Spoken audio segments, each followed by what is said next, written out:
Good morning mga mare! Dahil may ayuda tayo ngayon ay nakapagluto ako ng fish fillet at tempura.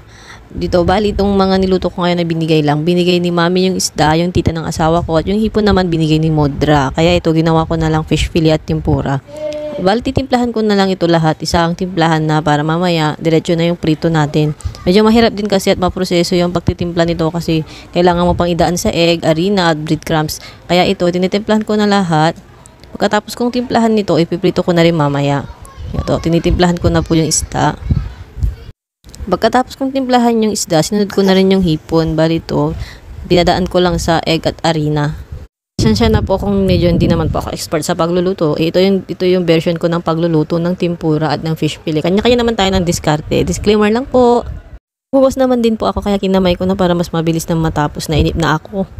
Kaya din ba mga mare na kapag may binibigay na ulam o may ayudang ulam ang saya-saya ng bulsa nyo. Kasi nga kung tutuusin, di ba, nakakatipid tayo.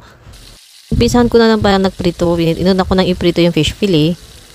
Sa mahinang apoy lamang para hindi naman masunog agad or mas malasado kumbaga maluto ng tama yung isda.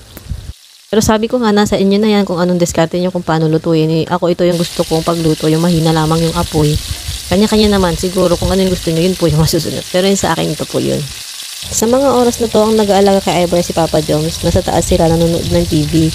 At si Ate Shea at Kendra busy din sa cellphone. Kaya andito ako sa baba mag-isa lang.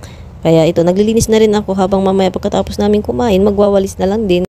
Dahil di naman tayo oras-oras ay masipag pagkatapos nating magluto at sa gawaing bahay. At napatulog na si Ivor, mamaya ay magtutupi naman tayo ng 300 years ng tupihin. Tagal-tagal na nun siguro na sa isang linggo na bago hindi ko alam, nakakatamad kasi magtupi. Ewan ko ba, maglaban na lang ako ng maglaba.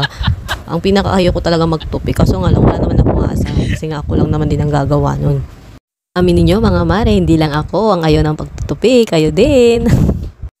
Bilib na bilib ako sa mga gusto magtupi, yung binabaliktad pa talaga yung damit. Ako pag nagtutupi ako kung ano na yun na yun kasi susuot mo lang din naman, bahala na sila magbaliktad.